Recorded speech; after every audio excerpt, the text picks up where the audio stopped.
what's up, everybody? We're going to be re-amending this hobby bed today. I want to kind of go in detail about how awesome this bed is. So it's a full kit from Grassroots. It comes with the PVC, the corners, it comes with the trellis, the fabric, everything to get started into a closet grow. But it's not just a closet grow, because if you've been following along, you know that we grew the goat's breath. We just harvested that. Immaculate results. It's going to be a great harvest, especially for a 3x3 tent. And then we also did the 5th dimension, which blew me away. It was huge. It was a massive grow, and it's a simple re-amend that we use. We just use the craft blend from Build a Soil. It's a 352 blend. It's got minerals. It's got your amendments in there. It's got everything you need. It's got gnarly barley. So it's a one-stop kit to get your garden re-amended. And we like to also add in either the Colorado Worm Company castings, or we add in Build a Soil's castings, or whatever castings you prefer. I just like to make sure you do your research on your castings. There's a lot of bad castings out there, and it's been proven that Kawoko, that Colorado castings, is at the top of the game.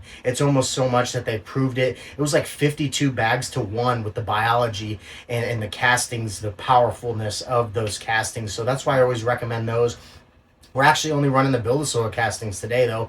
We have the Kawoko in there. It's already got the biology in there, so you can re-amend with the Build a Soil castings. They're a little bit cheaper, and it's what we had on hand. So the garden never stops. You got to use what you have on hand. So we're using that craft blend.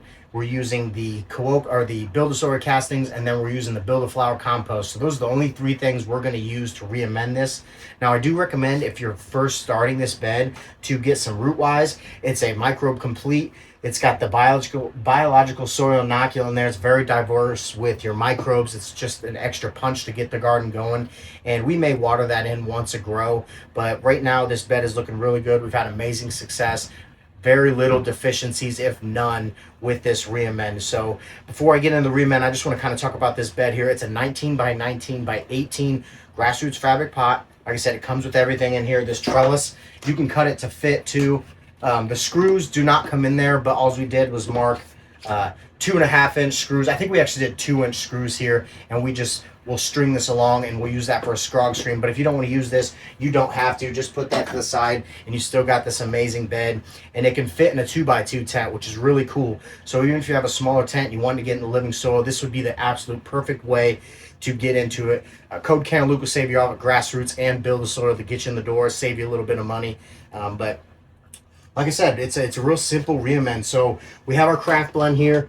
This is 3 cups. So we like to use a 1/2 cup or 1 cup per cubic foot. So like I said, this is 3.7 cubic foot.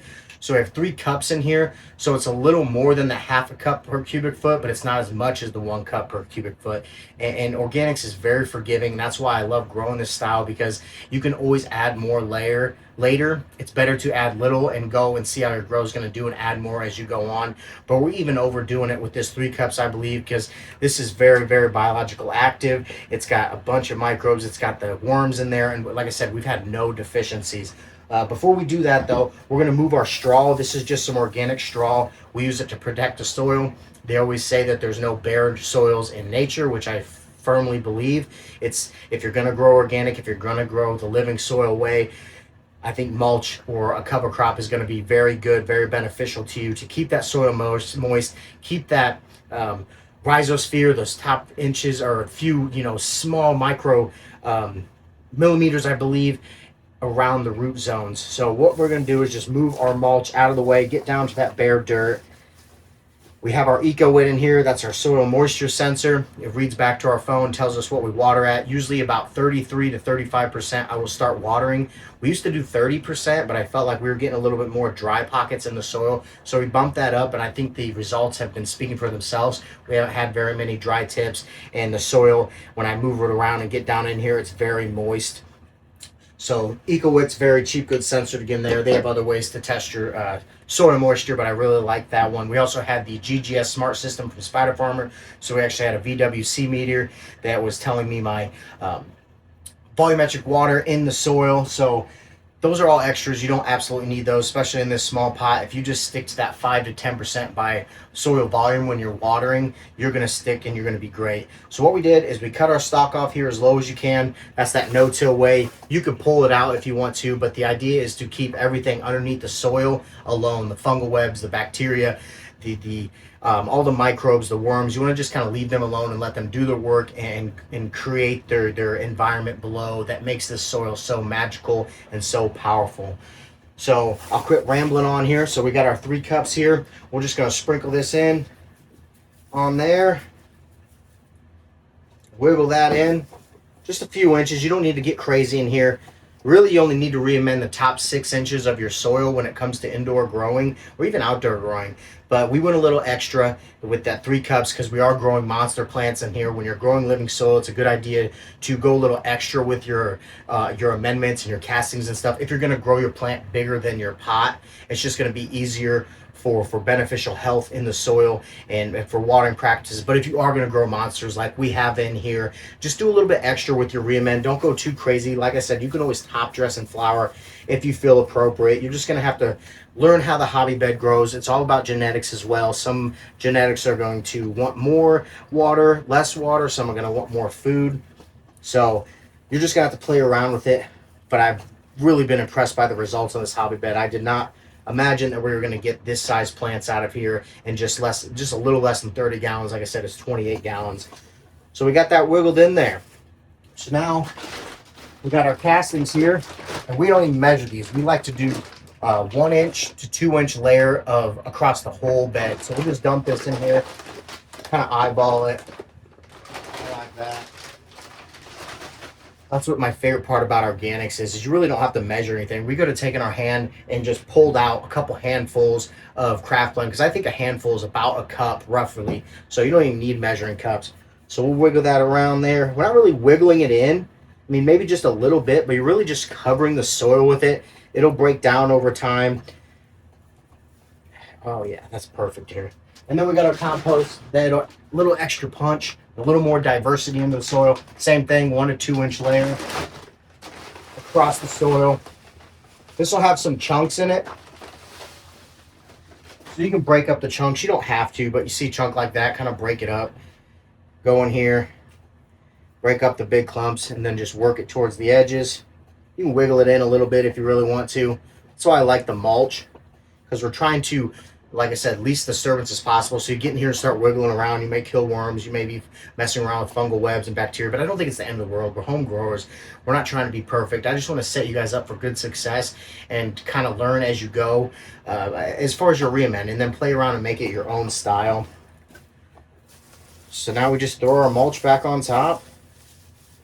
And that's it, Gromies. And I promise you that is all you need to have success in your garden. You could have those 3 products and kill it every single time. Sure, you can add in the root wise.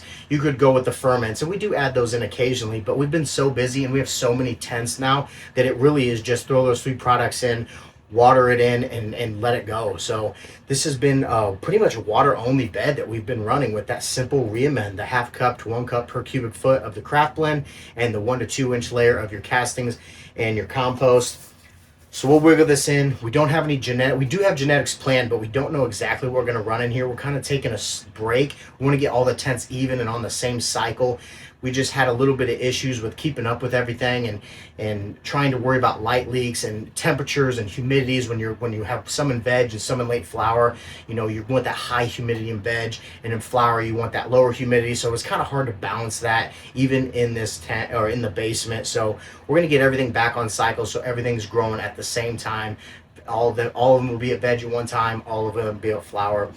But we do have a lot of great genetics coming here, and I do have a great idea. We will be unveiling what genetics we're running soon. We got a lot of big names coming to the garden, and I'm really excited to work with these guys because we grow with honesty and integrity, and we want to be transparent with you guys, and I want to get you guys involved as much as you can. And I think this hobby bed is a really good way to start for new growers or synthetic growers that want to come to the no-till organic side.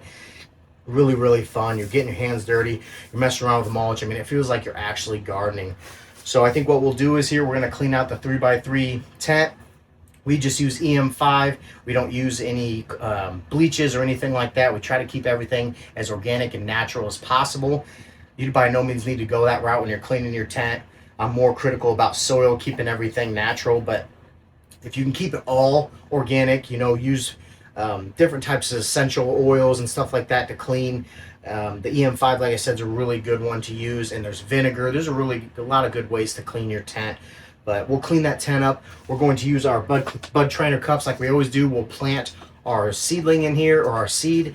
Wait till it grows about the same size. You know, your leaves start hanging over the cup. That's going to be my sign to start transplant. What's really cool about these bud clips is you can see there's no bottom right now. There is a bottom, but it allows you to push up and you can see the roots, the root mass. So you can kind of see if you're root bound, if you're ready to transplant, if they're not so ready. If you push your cup up and it starts to crumble, your dirt starts to break apart, it's not ready to transplant. You want a solid root in there. And then we'll literally just take this, push up, take our seedling, plant it in the center here next to our old stock, and then it's water only all the way until harvest. And I promise you that. Get a hold of me if you have any questions, Gromies. We've had amazing success growing this way. So that's it. We will touch base next time with our genetics. We're going to throw in a little cover crop here. It's just a 9-seed cover crop. You can grow 12-seed cover crop. I mean, it's really just fun about gardening. It is great for diversity. It's good for soil erosion to have cover crop in here. But if you have mulch on top and you don't want to plant cover crop and you're worried about, you know, competition from your cash crop, I don't think necessarily need to worry about competition, especially with the powerful living soil. You can throw as many plants as you want in here. They're going to grow. They may compete a little bit, but there's going to be enough natural and amendments and water in the bed to suffice all of your plants there. So that's it, Gromies. I'm really excited. I hope you guys get you one of these hobby beds. Just try it out. Grassroots has got even bigger beds. They got custom beds. We got 3x3s, 30-gallon pots. We got a 100-gallon pot. They make all different shapes and sizes. So try them out, Gromies. Like I said, Coke Cantaloupe will save you off there. Over at Build a Soil as well, we got that Cannabis Loop bundle at Build a Soil, so it's exactly what you need to grow and can get you probably a year's worth of grows with that kit. So much love, Gromies. I hope you all have a great night, and we'll see you next time.